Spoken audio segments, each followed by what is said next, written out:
Hello friends, आप सभी का फिर से स्वागत है आपके अपने यूट्यूब चैनल शिक्षा संकल्प एकेडमी। जैसा कि हम सभी जानते हैं, कल आप सभी का इंग्लिश का एग्ज़ाम है और बिहार बोर्ड के ज़्यादातर स्टूडेंट्स जो हैं इंग्लिश को अच्छे ढंग से नहीं पढ़ते हैं, क्योंकि इंग्लिश मैंडेटरी सब्जेक्ट नहीं होती है। इंग्लिश के मार्क्स जो है हमारे मेन मेरिट में नहीं जुटते हैं और इस बात को लेकर बहुत सारे टीचर भी इंग्लिश नहीं पढ़ाते, 10th के बच्चों को इंग्लिश नहीं पढ़ाते हैं और बहुत सारे बच्चे पढ़ते भी नहीं हैं कि इंग्लिश जब ज़रूरी ही नहीं तो क्यों पढ़ा जाए। बट दोस्तों, आप सभी को जानना ज़रूरी है कि एग्ज़ाम के बाद यदि आप एक बेटर करियर ऑप्शन को चूज़ करेंगे, जैसे कि बहुत सारे गवर्नमेंट एग्जामिनेशन जैसे कि आरआरबी हो गया, एनटीपीसी हो गया, या फिर एसएससी जीडी वगैरह वगैरह बहुत सारे एग्जामिनेशंस होते हैं। उसमें ये मैंडेटरी होता है कि यदि आप इंग्लिश में 33 मार्क्स नहीं लाए हुए हैं या 45 मार्क्स नहीं लाए हुए हैं तो आप उस एग्ज़ाम के लिए अप्लाई ही नहीं कर सकते। और इसके लिए इंग्लिश में भी आपके अच्छे मार्क्स आना ज़रूरी है, नहीं ज़्यादा तो कम से कम 40 से 45 के बीच में मार्क्स होना चाहिए। तो अगर आप लोगों ने एग्ज़ाम से पहले इंग्लिश को बिल्कुल नहीं पढ़ा है और फिर भी चाहते हैं कि आपके इंग्लिश में पास मार्क्स आ जाए, उससे ज़्यादा मार्क्स आ जाए, तो ये वीडियो आप ही के लिए है और ये वीडियो आपके लिए बहुत ही हेल्पफुल होगा। तो लास्ट तक बने रहे। वीडियो की लेंथ थोड़ी लंबी होगी, बट हाँ, इतना मैं गारंटी बोल सकता हूँ कि इस वीडियो के देखने के बाद आपके इंग्लिश में पास मार्क्स तो ज़रूर हो जाएंगे। ठीक है, तो चलिए शुरू करते हैं। आपको जानना पड़ेगा कि आपकी जो इंग्लिश की जो एग्ज़ाम होती है उसमें दो तरह के सेक्शन होते हैं, सेक्शन ए और section B. Section A objective होता है और section B subjective. Section A में 100 ऑब्जेक्टिव्स आएंगे। कितने आएंगे? 100 ऑब्जेक्टिव्स। और सेक्शन बी में सारे सब्जेक्टिव्स होंगे। इन 100 में से आपको केवल और केवल 50 देना है ना। और उस 50 में आएंगे किस तरह के क्वेश्चंस मैं आपको बता दूं। उसमें से 60 क्वेश्चन जो है वो आपके बुक से आएंगे। 60 क्वेश्चंस आपके बुक से होंगे और 40 क्वेश्चन जो है, चूंकि लैंग्वेज सब्जेक्ट है इसलिए ग्रामर के होंगे, है ना, ग्रामर के होंगे। अब ग्रामर से किन किन सेक्शनों से पूछा जाता है इसके बारे में बताऊंगा, क्योंकि बिहार बोर्ड भी जानती है कि जो बिहार के स्टूडेंट्स होते हैं वो इंग्लिश में वीक होते हैं, इसलिए इंग्लिश का जो एग्ज़ाम होता है उसका सिलेबस उतना वास्ट नहीं होता जितना कि आप सोच रहे हैं। इसमें बहुत सारे ईजी क्वेश्चंस आते हैं, जैसा कि मैं आपको बताऊँगा। मैंने आपको पहले ही बताया है कि 1 से लेकर 60 तक जो भी क्वेश्चन होंगे वो सारे होंगे आपके बुक से, है ना। तो यहाँ से मैंने 1 से स्टार्ट किया। देखिए, Humayun Kabir delivered his lecture the unity of human culture in Delhi university, Baroda या बेंगलोर या कर्नाटका। तो दिल्ली में उन्होंने किया था। ऐसे बहुत सारे स्टूडेंट्स हैं जो क्वेश्चंस है जो 60 क्वेश्चन तक आपको सिर्फ आपके बुक से मिलेंगे। अगर आपने बुक पढ़ा है तब जाके आप उनको लगा पाओगे, आप उसको सही से टिक कर पाओगे। अगर नहीं पढ़ा है बुक को तो आप 60 तक के क्वेश्चंसों को अच्छे से नहीं कर पाओगे।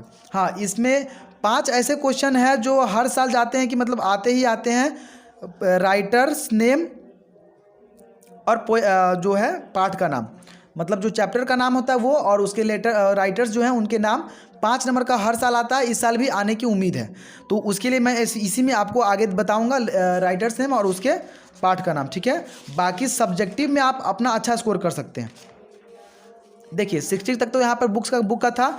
उसके बाद ग्रामर सेक्शन से कहाँ से क्वेश्चन आएंगे, तो ग्रामर में 6 क्वेश्चन आएंगे आपको वॉइस से। क्या चीज़ से? वॉइस से, है ना। अगर वॉइस आपने पढ़ा है तो आपने कवर कर लिया होगा, लेकिन एक वीडियो में पॉसिबल ही नहीं कि मैं ग्रामर सेक्शन आपको करा दूं। मैं आपको सिर्फ वही क्वेश्चंस कराऊंगा सब्जेक्टिव्स के जो आप कर सकते हैं, एक दिन में उसको आप समझ सकते हैं और अपने एग्जाम में आप उसको लिख सकते हैं, जो आपके लिए हेल्पफुल होगा। मैं आपका टाइम वेस्ट बिल्कुल भी नहीं करूँगा।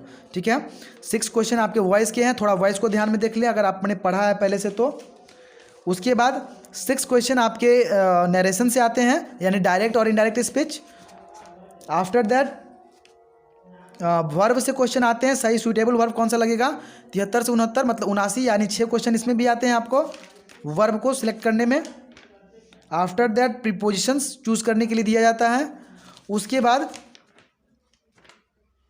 करेक्ट स्पेलिंग आती है। Correct spelling spelled the word 87 to 93 है। इसमें आपकी जो स्पेलिंग सही है ना, ये स्पेलिंग टेस्ट की जाती है। 6 नंबर की इसमें भी आती है। आफ्टर दैट हाँ, ट्रांसलेशन से 8 आएगा। और ट्रांसलेशन बहुत सारे बिहार के जो स्टूडेंट्स होते हैं, अगर इंग्लिश में कुछ पढ़ते हैं तो ज़्यादातर पढ़ते हैं ट्रांसलेशन। ये आपके लिए हेल्पफुल होगा, इसमें से ज़रूर लगाएं। बहुत ज़्यादा ये जो ट्रांसलेशन का जो मतलब लेवल होता है, कोई हार्ड लेवल नहीं होता, बहुत ही ईजी लेवल होता है। आप लोग आसानी से इसको कर पाएंगे। 6 क्वेश्चन जो है आपके ट्रांसलेशन, 6 to 8 क्वेश्चन जो है ट्रांसलेशन से आएंगे। मेरा वीडियो जो है आपको ऑब्जेक्टिव में हेल्पफुल नहीं होगा। ऑब्जेक्टिव में सिर्फ आप उसके राइटर्स नेम और लेसन्स नेम को पढ़ करके 5 या 6 ऑब्जेक्टिव मार पाएंगे और बाकी जो है आपका ज्ञान आपने जो पढ़ा है उसको मार सकेंगे। हाँ, लेकिन सब्जेक्टिव में एक प्रॉपर वे से मैं इस तरह से बताऊंगा कि आप आसानी से 40 to 50 मार्क्स कवर कर पाएंगे। तो चलिए शुरू करते हैं। सब सेक्शन भी स्टार्ट हो चुका है। ये सब्जेक्टिव होता है। सब्जेक्टिव का सबसे पहला और सबसे ईजी जो पॉइंट होता है वो होता है कॉम्प्रीहेंशन। कॉम्प्रीहेंशन कॉम्प्रीहेंशन को हम लोग हिंदी में गद्यांश बोलते हैं। क्या बोलते हैं? गद्यांश। बहुत सारे स्टूडेंट्स होते हैं जो मतलब इंग्लिश में बहुत कमज़ोर होते हैं, इंग्लिश सही से पढ़ भी नहीं पाते हैं। बट आपको टेंशन लेने की ज़रूरत नहीं है, इसमें उसका कुछ करना ही नहीं है। इसमें आपको एक पैसेज दिया रहेगा, है ना, और पैसेज देने के बाद आपसे 4 क्वेश्चन पूछे जाएंगे और उन 4 क्वेश्चन का आंसर आपको इसी को पढ़ करके देना है ना। ये भूल कर भी इसको मत छोड़िएगा, ये बहुत ही इंपॉर्टेंट है और मार्क को गेन करता है, आप मार्क्स को बढ़ाता है बहुत जल्दी। अगर आपने कुछ नहीं पढ़ा है फिर भी कोई टेंशन नहीं है। जैसे देखिए, पहले आप लोग को इसको एक बार 1 से 2 बार पढ़ लेना अगर पढ़ना आता है तो, नहीं पढ़ना आता है फिर भी कोई टेंशन नहीं। क्वेश्चन नंबर 1 है, हु वाज बुद्धा? बुद्ध कौन था? तो यहाँ पे देखिए ऊपर में ही लिखा हुआ है इसका, Buddha was one of the world's greatest religious teacher. जहाँ मुझको क्वेश्चन का जो मेन पॉइंट है वो मिल जाएगा, उसके बाद आप उसके पॉइंट से स्टार्ट करेंगे और जहाँ पे फुल स्टॉप होगा वहाँ पे रुक जाएंगे। यही आपके क्वेश्चन का आंसर होगा, है ना। इसमें पूछा गया हु वाज बुद्धा, बुद्ध कौन था? तो Buddha was one of the world's greatest religious teacher. Buddha जो थे दुनिया के महानतम धार्मिक शिक्षकों में से एक थे, है ना। अब नेक्स्ट क्वेश्चन क्या पूछा जा रहा है, when and where was Buddha born? कब और कहाँ बुद्ध का जन्म हुआ था, इसके बारे में भी आपको लिखा होगा। यहाँ पे लिखा हुआ है ना ही वाज, तो ही के जगह पे आपको लिख देना है क्या, बुद्ध।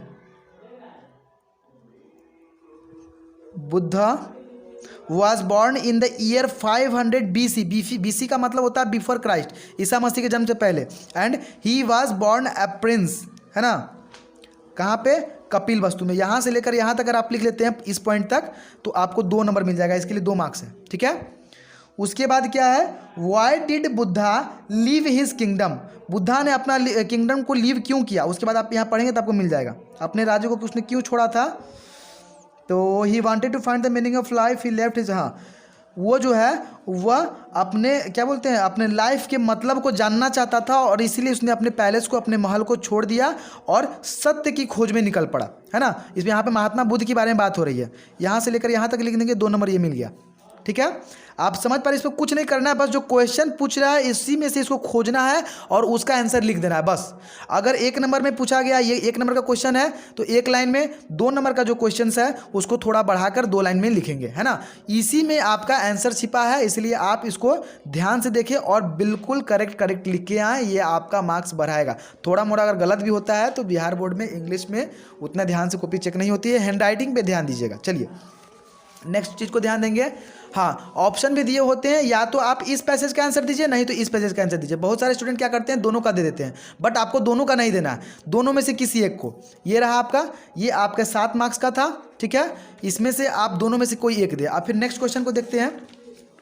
क्वेश्चन नंबर 2 आपको दिखाई दे रहा होगा, फिर भी ये भी पैसेज ही है। पैसेज से टोटल 20 मार्क्स आते हैं। कितने मार्क्स आते हैं? Total 20 marks. 14 जो है वो आपका प्रोज से आएगा। प्रोज का मतलब गद्य खंड से, कहानी की तरह होती है। और 6 नंबर जो है वो आपका पद्य खंड यानी कि पोएट्री से आएगा, है ना। 6 नंबर का एक पोएट्री सेक्शन से रहेगा कॉम्प्रिहेंशन और 14 जो है आपका प्रोज से रहेगा। मतलब जैसा कि आपने देखा, ये देखिए ये भी प्रोज वाला है और ये भी प्रोज वाला है, तो इसमें आपको साथ साथ 14 मार्क्स के पूछे जाएंगे। ये देना बहुत आसान होता है। और 6 नंबर आपको कविता से दिया जाएगा, यानी कि पोएट्री से दिया जाएगा, जो मैं अभी आपको आगे बताऊँगा, जो थोड़ा सा हार्ड होता है। तो जैसे मैंने यहाँ पर आंसर किया उसी तरह आप इस क्वेश्चन में या तो इसका, नहीं तो इसका जो आपको बेटर लगे उसमें से आंसर दे देंगे। ये भी 7 नंबर का ही है, ठीक है। और 3rd नंबर जो क्वेश्चन यहाँ पे आप देख पा रहे हैं, मैंने जैसे अभी बताया कि पोएट्री दिया रहेगा एक, उसी में से आपको क्वेश्चन पूछेगा, आपको आंसर देना पड़ेगा। जैसे यहाँ पे दिया है, read the poem carefully and answer the questions that follow. इसके बारे में थोड़ा बता देता हूँ। पहले थोड़ा सा आप ये पढ़ लीजिए। I remember the house where I was born, the little window where the sun came peeping in at morn. Okay, सब थोड़ा हम क्वेश्चन पढ़ेंगे। क्या क्वेश्चन है? क्वेश्चन, पहला क्वेश्चन इसका यहीं पे है, 2 नंबर का है। What does the poet say about the house and he was born. तो पूछा जा रहा है कि जो पोएट है, जो लेखक है, उन्होंने घर के बारे में क्या कहा और वह कहाँ बॉर्न हुए थे, जिसमें वह बॉर्न हुए थे, जहाँ वो उनका जन्म हुआ था। तो उन्होंने कहा था कि उनको यह घर याद है, I remember the little window where the sun came preparing at the morning. या तो आप डायरेक्ट यहाँ से यहाँ तक लिख देंगे अगर आपको सेंटेंस मेकिंग नहीं आती है। तो अगर आपको सेंटेंस मेकिंग आती है तो आपको यहाँ से यहाँ तक क्या करना है, यहाँ पे द पोएट्स लिखा है ना, तो यहाँ द पोएट से स्टार्ट करें। The poet say about the house he was born, that he had remembered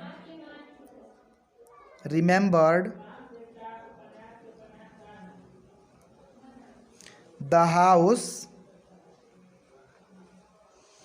the little window etc. ETC। मैंने यहाँ वही लिखा है जो यहाँ पे लिखा हुआ है। अगर आपको इस तरह सेंटेंस मेक करना नहीं आता है तो इसको छोड़िएगा बिल्कुल मत, ये इस पॉइंट से लेकर इस पॉइंट तक आप उसको लिख दीजिएगा, है ना। अगर लिखने में थोड़ी बहुत प्रॉब्लम होती है तो उसके मार्क्स नहीं काटे जाते हैं, उसके बाद आपको मार्क्स मिलते हैं, इसलिए छोड़िएगा बिल्कुल भी मत। 7-7 नंबर के दो जो आपके प्रोज से हैं, यानी गद्य की तरह, कहानी की तरह जो है, उसमें से 14 और 6 ये 20 है। 20 में से आपको 20 सभी के क्वेश्चन के आंसर को देना है, उसमें से आपको जितना आ जाए आसानी से आपको नंबर आ जाएंगे, ठीक है। अब उसके बाद जो क्वेश्चन का टाइप है वो आपके बुक से आता है 10 मार्क्स का, है ना। 10 मार्क्स का क्वेश्चन आपके बुक से आता है। इसको आप बिल्कुल भी टच मत करें, क्योंकि अगर आपने पढ़ा है तो बिल्कुल टच करें, अगर आपने नहीं पढ़ा है तो इसको टच करने की ज़रूरत नहीं है, ठीक है। अगर आपने बुक को अच्छे ढंग से पढ़ा है, आप क्वेश्चंस का आंसर जानते हैं तो उसको जरूर रिप्लाई करें, बट अगर नहीं जानते हैं तो इसको छूने की ज़रूरत नहीं है। इसके बाद वाला देखिए, हाँ, अब यहाँ से स्टार्ट होता है मेन चीज़ और marks gaining numbers.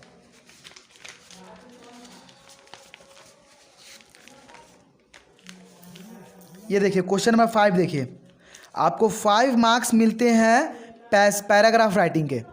Paragraph writing आप हम लोग बच्चे से सीखते आ रहे हैं, बहुत सारे मतलब जो टीचर हम लोग टीचर जब पढ़ते हैं तो हम लोग को काऊ पे, स्कूल पे, हॉबीज़ पे एक्सेट्रा पे पैराग्राफ लिखने के लिए बोला जाता है, ऐसे लिखने के लिए बोला जाता है। उसी तरह आपको ज़्यादा नहीं, 60 to 70 वर्ड, यानी 6 से 7 लाइन, मात्र 6 से 7 लाइन में आप अगर आप लिख देते हैं तो 5 मार्क्स आपको मिल जाएंगे। और टॉपिक्स भी इस तरह के दिए होते हैं जो बहुत ही आसान होते हैं, जिसके बारे में हम 2-4 लाइन जानते हैं, और अगर ट्रांसलेशन आता है आपको तो आप ट्रांसलेट करके खुद से लिख सकते हैं। पहला है इम्पैक्ट ऑफ कोविड-19 on education, problems of unemployment, your school, joys and sorrow go hand in hand, pleasure to reading, है ना। इसके बारे में थोड़ा थोड़ा बता देता हूँ। इम्पैक्ट ऑफ कोविड-19 ऑन एजुकेशन, शिक्षा पर कोरोना वायरस का महत्व क्या है। तो the covid Kemps on December 2019 from China, he impacts the education system badly, उसने बहुत ख़राब तरीके से एजुकेशन सिस्टम को प्रभावित किया है। ड्यू टू कोविड-19 many of students leave their education,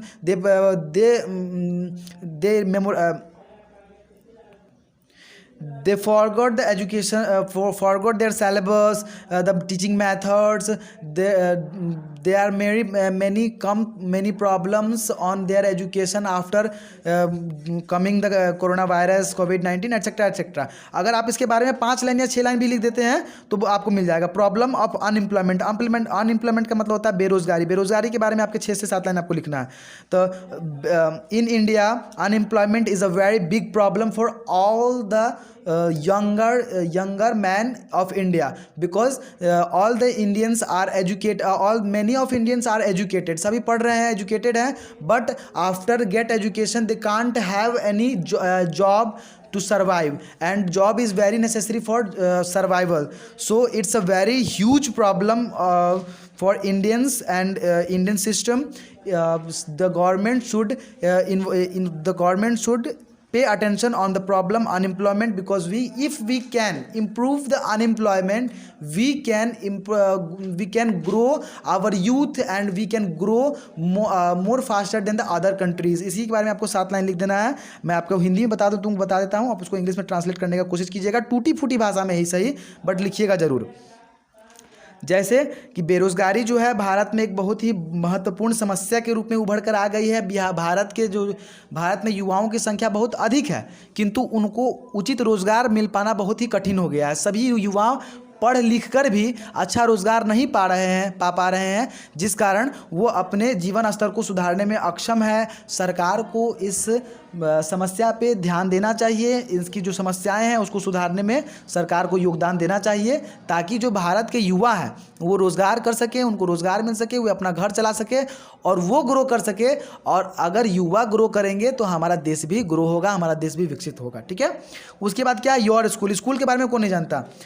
सबसे पहले इसमें लिख देना है कि आई रीड इन, आप जो भी स्कूल में पढ़ते हैं स्कूल का नाम। There are 4 rooms in my school, there are 11 teachers in my school. जितना भी टीचर्स हैं, टीचर्स का marks, there are 400 students studied here, मतलब जितने बच्चे पढ़ते हैं, जितने टीचर्स पढ़ाते हैं, जितने रूम्स होते हैं, उसी के बारे में आपको लिख देना है।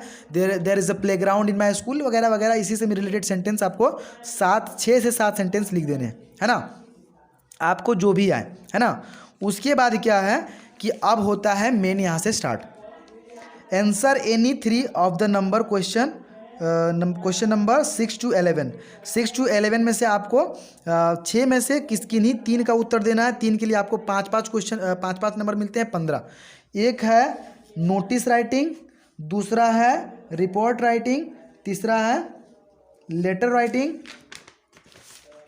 4th number question is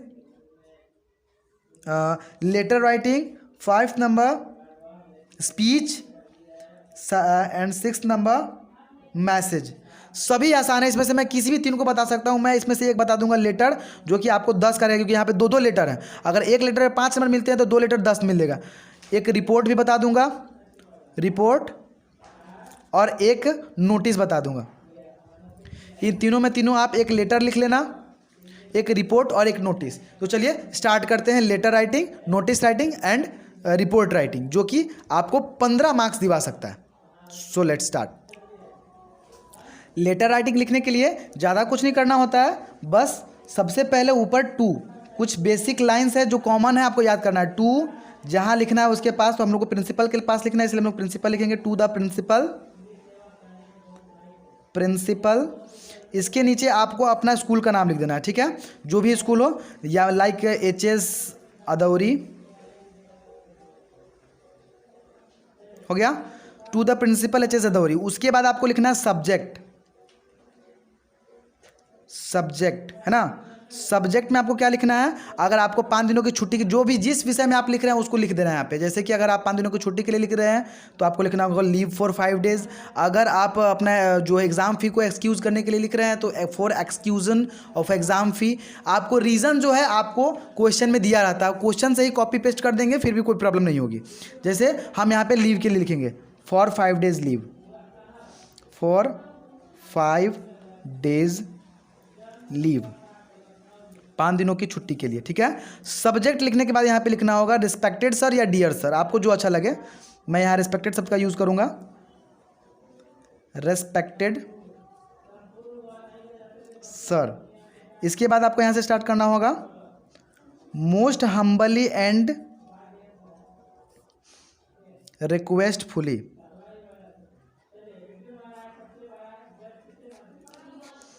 I beg to say that आप इन लाइन को याद कर लीजिए, सभी में कॉमन होते हैं।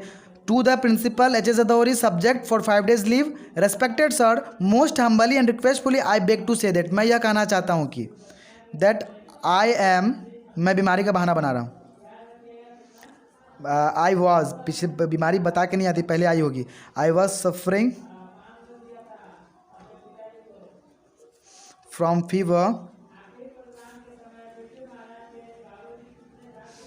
from fever since नहीं, for last 5 days, है ना। इसका मतलब क्या हो गया कि आदरणीय महाशय सविनय निवेदन पूर्वक कहना है कि मैं पिछले 5 दिनों से बुखार से पीड़ित था, अतः so I was unable to attend the school, attend the school, हो गया। इसी कारण मैं स्कूल नहीं आ पाया। अब यहाँ से पैराग्राफ को चेंज करना है, यहाँ पे आपको लिखना है आई देयरफॉर। अब इसके बाद आपको फिर इसको याद कर लेना है,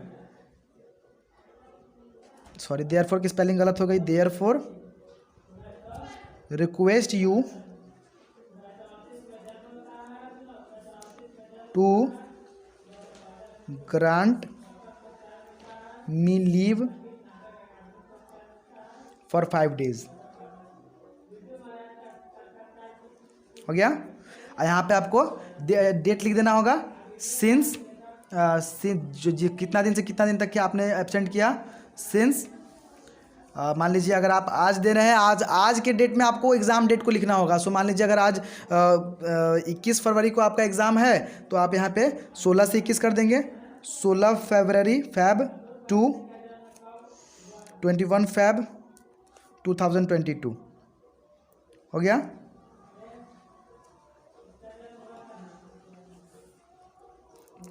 आई से अब इसके बाद लिखना I shall be greatly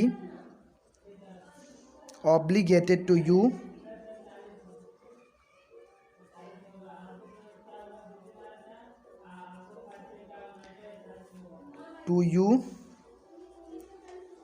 for this, है ना, फॉर दिस। अब यहाँ पे आपको लिख देना है योर ट्रूली, योर ट्रूली, आपका जो नेम है, नेम, क्लास, स्कूल में अगर दे रहे हैं तो क्लास एंड रोल नंबर। अगर अदर जो जहाँ पे अगर आप कहीं लिख रहे हैं तो जो उससे रिलेटेड मेन ऑफिस होगा वहाँ का मतलब जो इन्फॉर्मेशंस होंगी वो देना। लाइक अगर आपको बैंक में लिखना है तो आपको अपना अकाउंट नंबर लिखना होगा। अगर आप अपने डिस्ट्रिक्ट मजिस्ट्रेट को लिख रहे हैं तो अपना नाम और अपने गांव का नाम लिखना होगा।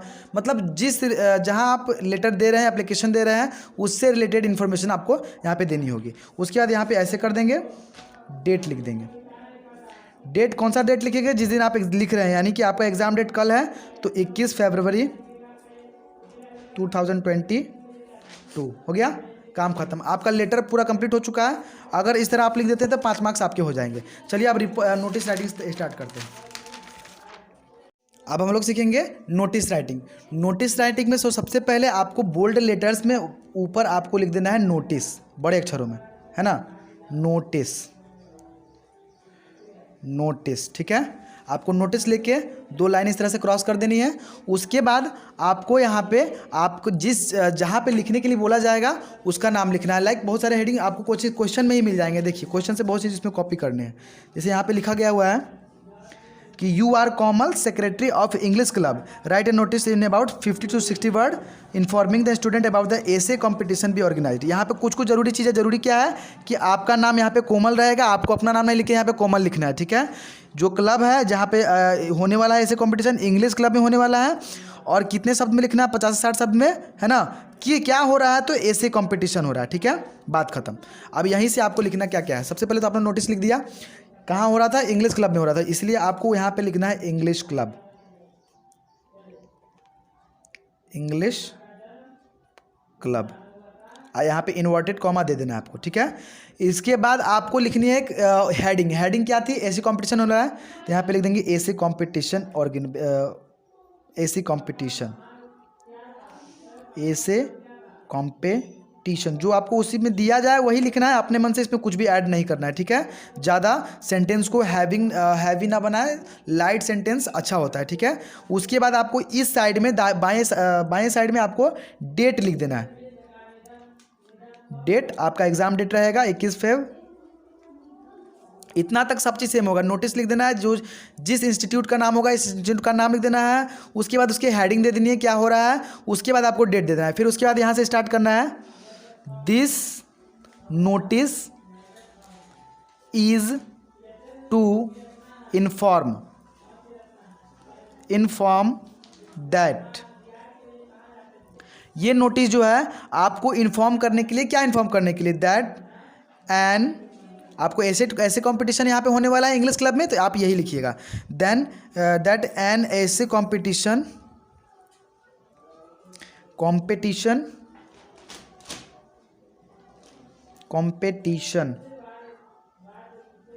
इज ऑर्गेनाइज्ड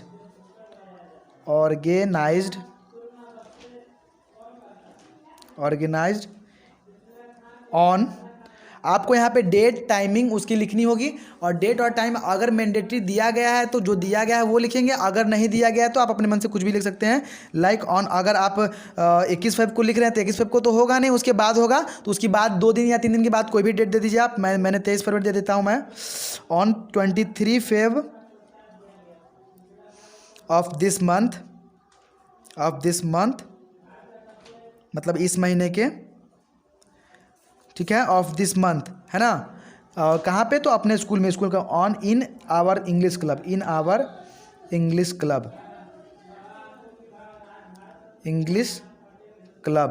अब इसके बाद आपको टाइमिंग दे देनी कब से स्टार्ट होगा।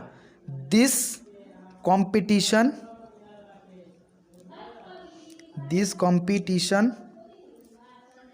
Will be start from, time दे देना है कब से, 9 बजे से स्टार्ट होती है, तो 9, ज़्यादातर जो भी कंपटीशन होती है 9 बजे से स्टार्ट होती है, तो लिख देंगे from 9 o'clock in the morning.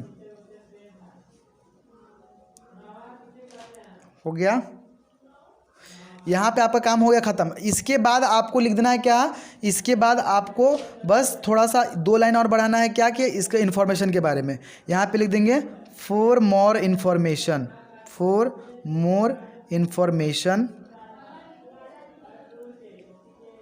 Sorry, for information से पहले एक चीज़ और लिखना है, मैं यहाँ पे भूल गया हूँ।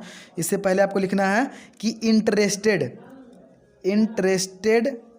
Students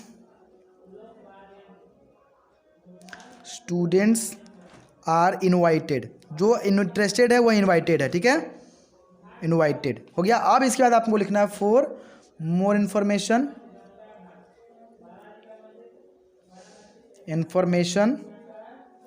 contact in office, okay, office. इसके बाद में आपको यहाँ पे सिग्नेचर करना है अपना, और यहाँ पे आपको अपना नेम लिख देना है, सिग्नेचर यहाँ पे कर देना है, और नेम आपको जो भी आपका नाम हो, अगर आपको इसमें कोमल दिया गया था तो आपको कोमल लिखना है, आपको अपना नाम नहीं लिखना है। यहाँ पे जो दिया रहेगा वो आपको लिखने के लिए उसी को दिया जाएगा। अगर आप इस तरह से लिख देते हैं तो 5 नंबर आपके ये भी पूरे हो जाएंगे। इसको थोड़ा ध्यान से देख ले, अगर स्क्रीनशॉट लेना चाहते हैं स्क्रीनशॉट ले लें।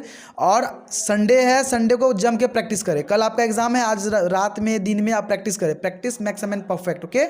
अब लास्ट है, हम लोग रिपोर्ट राइटिंग को देखने जा रहे हैं, तो चलिए देखते हैं। रिपोर्ट राइटिंग का जो मेन उद्देश्य होता है, जो मेन मोटिव होता है, वो ये बताना होता है कि कोई भी एक इवेंट ऑर्गेनाइज होता है, उसमें क्या क्या हुआ। इवेंट मेनली 2 प्रकार के होते हैं, मतलब एक अच्छे और एक ख़राब। अच्छे वाले जो है ऑर्गेनाइज किए जाते हैं, और दुर्घटना जैसे कभी कभी एक्सीडेंट हो जाते हैं, तो उसी के अकॉर्डिंग हम लोग को रिपोर्ट बनाने के लिए दिया जाता है कि हाँ, मान लीजिए आप सेक्रेटरी हैं, आपके स्कूल में एक फुटबॉल कॉम्पिटिशन ऑर्गेनाइज किया गया था, उसमें क्या क्या हुआ, कौन कौन से चीफ गेस्ट आए, उन्होंने क्या क्या किया, इसी के बारे में आपको लिख के लास्ट में आपको नाम लिख देना, ठीक ना। ज़्यादा इसमें कुछ होता नहीं है, 5 से 6 लाइन में आपको कंप्लीट कर देना है, ठीक है। तो चलिए हम लोग लिखते हैं क्या कि हमारे स्कूल का ओपनिंग प्राइवेट स्कूल का जो है हमारा एनुअल डे मनाया गया था, उसमें क्या क्या हुआ था उसी के बारे में लिख देते हैं, ठीक है। तो सबसे पहले तो आपको यहाँ पे क्या करना होगा, ऊपर लिख देना होगा रिपोर्ट, है ना, इसमें भी हम लोग कर देंगे। उसके बाद आपको जिस स्कूल का या जिस इंस्टीट्यूट के बारे में लिखना है, उस इंस्टीट्यूट का नाम यहाँ पे बड़े अक्षरों में लिखना पड़ेगा। लाइक अगर मैं एचएस अदौरी से लिख रहा हूँ तो मुझे लिखना होगा एचएस अदौरी, सॉरी पहले इवेंट का नाम लिखे तब अपना इवेंट लिखे। जैसे क्या था, एनुअल डे था, लिखेंगे एनुअल डे इन एचएस अदौरी, ओके, हो गया। अब यहाँ पे आपको फिर इसमें भी डेट दे देना है, डेट वही आपकी एग्ज़ाम डेट होगी 21 फेब। इसके बाद आपको लिखना शुरू करना है कि उसमें क्या क्या हुआ, ज़्यादा से ज़्यादा 4 से 5 लाइन, ठीक ना। जैसे there was celebrated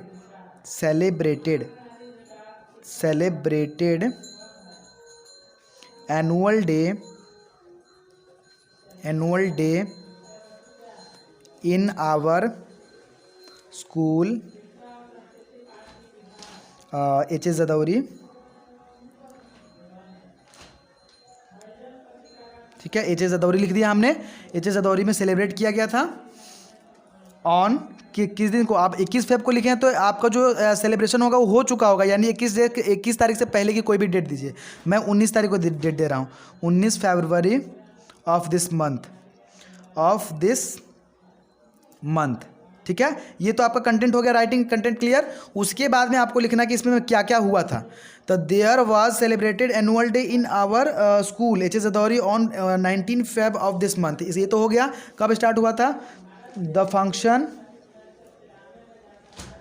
function was started, verb two का प्रयोग करना है इसमें, ठीक है। Started at 9 o'clock in morning में स्टार्ट हुआ, हो गया। Many student and parents participated in it। Participate करने का मतलब होता है भाग लेना, इन इट, हो गया।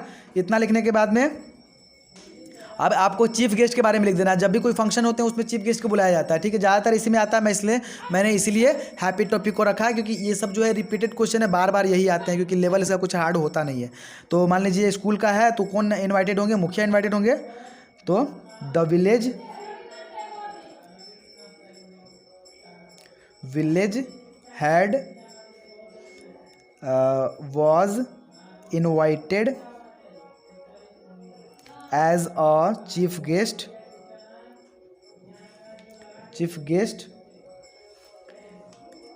He cut the cake a little speech competition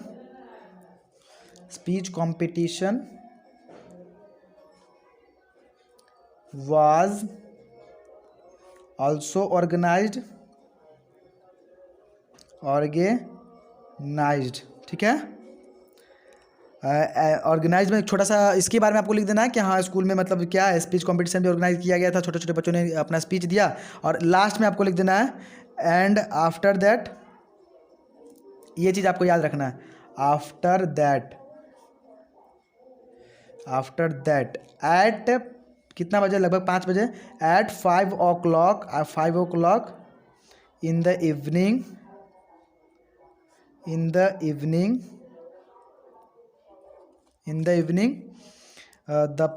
the celebration was completed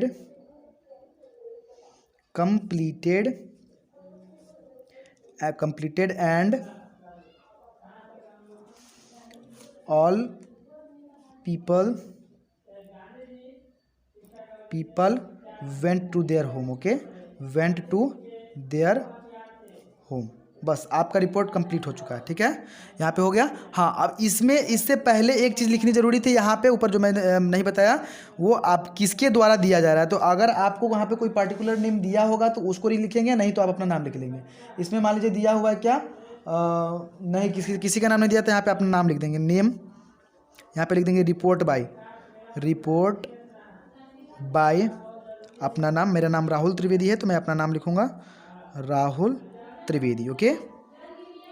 सबसे पहले आपको रिपोर्ट लिख देना है, एनुअल डे जो जिस इंस्टीट्यूट में हो रहा है उसका नाम लिख देना है, डेट लिख देना है। उसके बाद इससे रिलेटेड जो भी घटनाएं हुई उसको 5 से 7 लाइन में लिख देना है, चीफ गेस्ट के बारे में लिख देना है, और एंडिंग में यहाँ पे बस यहाँ पे लिख देना है thank you, okay, thank you.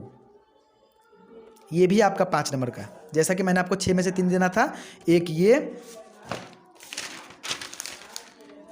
ये रहा और एक ये रहा, ठीक है। तो मैं आपको बता देता हूँ कि मैंने आपको इस वीडियो में, थोड़ा वीडियो तो लंबा तो है, बट आपने क्या क्या सीख लिया। अगर आपने आज रात को ही इसका प्रैक्टिस कर लिया तो it's my guarantee that you will achieve more than 50 marks in your board examination. It's my guarantee. What will you have learn, let's see. क्या क्या आपने सीख लिया। आपने जान लिया कि 20 नंबर का आपको पैसेज राइटिंग, पैसेज यानी कि गद्यांश, पैसेज, ठीक है, 20 मार्क्स। उसके बाद में 5 नंबर का आपको पैराग्राफ था, किसी भी टॉपिक पे पैराग्राफ, ठीक है। उसके बाद में 5 नंबर लेटर, 5 नंबर रिपोर्ट और 5 नंबर नोटिस, 15 नंबर हुए। 15 नंबर कितने हो गए टोटल? 5 5 10 और 10 और 20 30, 10 40, 50 में 40 हो गए, है ना। यानी सिर्फ हमने जो बुक्स वाले क्वेश्चन थे उसको छोड़कर सारे पढ़ लिया। अगर 40 मार्क्स ये हो गए और 10 मार्क्स मैं आपको बता देता हूँ राइटर्स नेम और उसके पाठ का नाम। चलिए देख लेना शुरू कर देते हैं।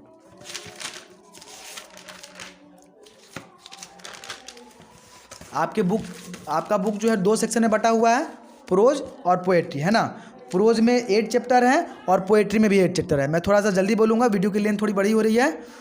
पहला चैप्टर है द पेज फॉर लिविंग, ठीक है। उसके लेखक है R.C. हुथचिंसन, R.C. हुथचिंसन। दूसरा है me and the ecology beat, इसके हैं जॉन लग्जाऊ। तीसरा है गिल्लू, तीसरा का गिल्लू, इसके राइटर जो है महादेवी वर्मा। ये आपके ऑब्जेक्टिव्स में आने वाले हैं, ठीक है। क्वेश्चन नंबर 4 है what is wrong with Indian films, इसके लेखक जो है सत्यजीत राय, है ना। 5वां है एक्सेप्टेंस स्पीच, इसके लेखक कौन है? आंग सांग सुई की, है ना। उसके बाद 6ठा क्वेश्चन है वंस अपॉन अ टाइम, इसके लेखक जो है टॉनी मैरेसन। 7th नंबर है the unity of Indian culture, इसके लेखक है हुमायूं कबीर। 8वां नंबर है little girls visor then main, लियो टोल्स्टॉय, इसके कौन है? लियो टोल्स्टॉय। उसके बाद है, अब ये प्रोज हो गया। पोएट्री में देखते हैं। पोएट्री में पहला है गॉड मेड द कंट्री, इसके लेखक कौन है? तो इसके लेखक है विलियम कॉपर, ठीक है। दूसरा नंबर है ऑड ऑन सॉलिट्यूड, इसका कौन सा है? Alexander pope. 3rd नंबर है पॉलीथीन बैग, दुर्गा प्रसाद पांडा। क्वेश्चन 4th नंबर चैप्टर है थिनर देन अ क्रिसेंट, इसके लेखक कौन है? विद्यापति। इसके बाद वाला और कौन सा है? मैं थोड़ा सा इसको इधर टेढ़ा करके दिखा देता हूँ। उसके बाद कौन सा है? द एम्प्टी हार्ट, इसके जो लेखक है पैरिसियामी थुरान। उसके बाद क्या है? कोयल पुराण सिंह। 7th नंबर है द स्लीपिंग पॉटर के लेखक कौन है? लक्ष्मी प्रसाद देवकोटा, ठीक है। 8 नंबर है मार्था का लेखक कौन है? वाल्टर डीला मेर, ठीक है। ये जो प्रोज और पोएट्री है ये आपको कितने मार्क्स दिवा सकता है? तो ये आपको दिवा सकता है 5 मार्क्स इन ऑब्जेक्टिव, ठीक है। अगर आप चाहो तो स्क्रीनशॉट इसका मार ले और इसको 1-2 बार रिवाइज कर ले, है ना। चलिए, उम्मीद करता हूँ कि आपको आज का वीडियो बहुत ही अच्छा लगा होगा, हेल्पफुल लगा होगा और आपके एग्ज़ाम के लिए यह बहुत ही इम्पॉर्टेंट है, यह आपको बहुत हेल्प करेगा। सो इस वीडियो को 1 बार 2 बार देखें और जो इस बार एग्ज़ाम देने वाले हैं उनको भी शेयर कर दें ताकि वो इसका लाभ उठा सके। और अगर हमारे चैनल पर पहली बार हैं तो हमारे चैनल को सब्सक्राइब करें, वीडियो को लाइक करें और शेयर तो करें ही करें, ठीक है।